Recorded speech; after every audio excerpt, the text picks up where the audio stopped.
La poterie en colombin est une technique primitive dans l'art de la céramique. Elle a été importée des Amériques après leur découverte par Christophe Colomb. Les boudins qui la composent prirent à cette époque le nom de colombin. Son usage fut repris par les créateurs céramistes qui cherchaient dans cette technique un mode d'expression proche de la liberté de la sculpture.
La poterie au colombin.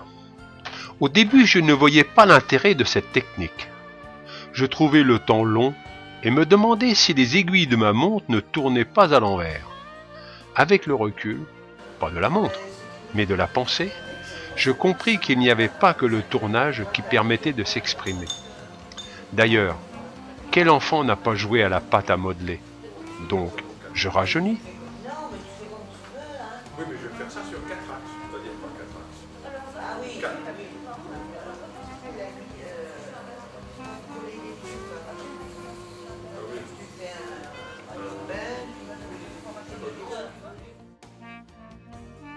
Regarde, Nicole, c'est nous qui payons.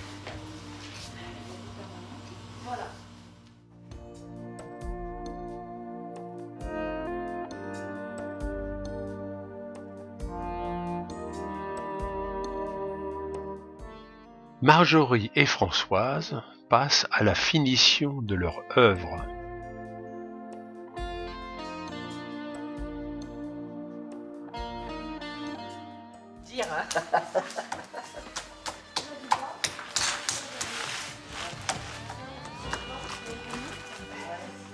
La fabrication de la tête du bélier. Pour homogénéiser la pâte.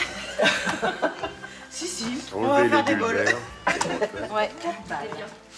4 balles. Et je crois qu'il en restait d'hier. Il faut nous faire voir la tête du bélier. Il y en a une là-bas. Dans le violet, là, ça doit être à moi, celle-là. Vas-y, continue. Et il y en a une autre Dans le là-dedans. paquet violet. Ah, il y en a un paquet. On peut faire des propositions? Non, non.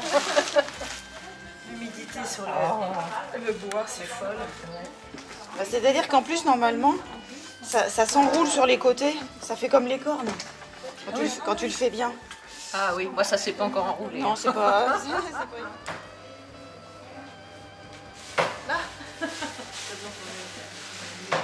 Il faut pas faire semblant. Hein.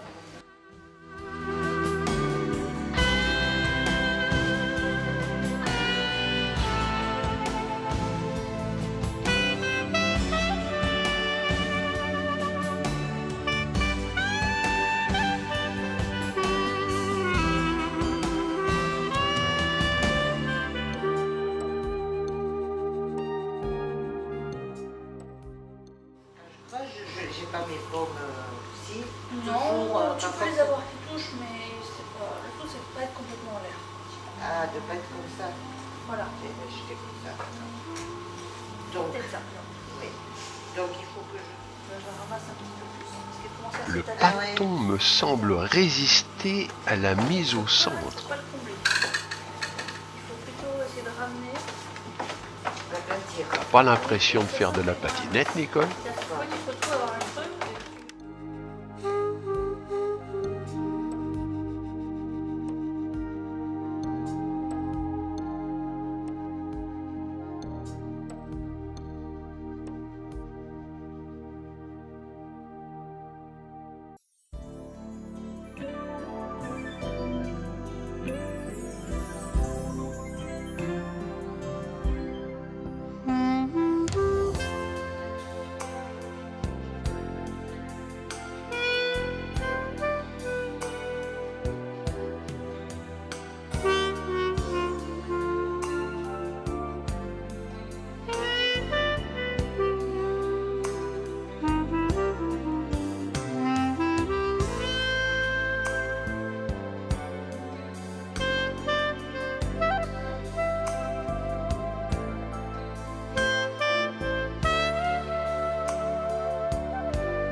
Beaucoup d'œuvres furent avortées ou éphémères. Elles finirent entre les mains de Florence qui les reconditionne. Une rose et un De Profundis pour ses réalisations défuntes. Quand la poterie est à la consistance du cuir, on procède au tournassage. Cette opération a pour but d'affiner et de finir l'objet. Le contact, ce soit horizontal. C'est pas mal. C'est pareil. Pas mal, comme ça. Donc ça permet de juste visualiser. Si vous voulez vous faire une petite marche d'idée, vous pouvez. Hein. Sinon, c'est juste pour avoir une idée de là où vous allez tailler la terre. Donc après, vous prenez très fortement votre... je le fais à l'intérieur pour que tu vois. Donc je tiens vraiment très fort ton bassin. Je rentre dedans.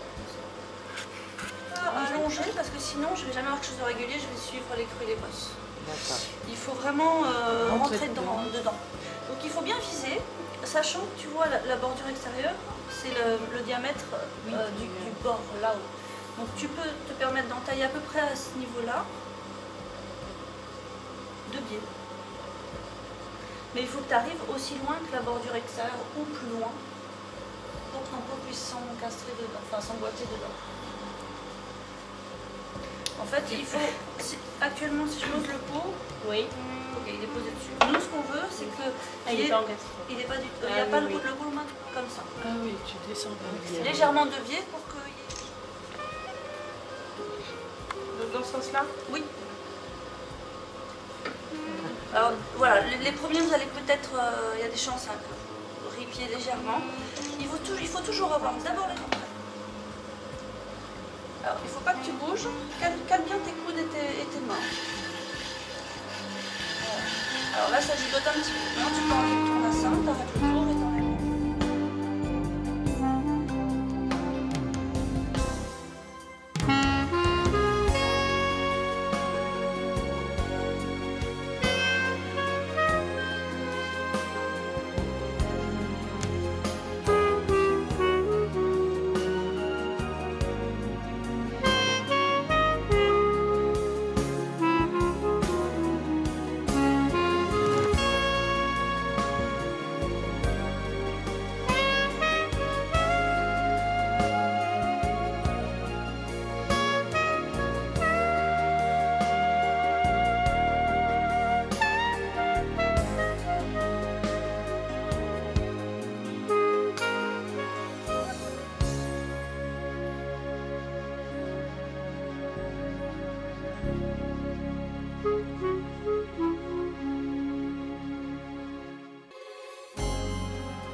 Merci Florence d'avoir su nous transmettre ton art.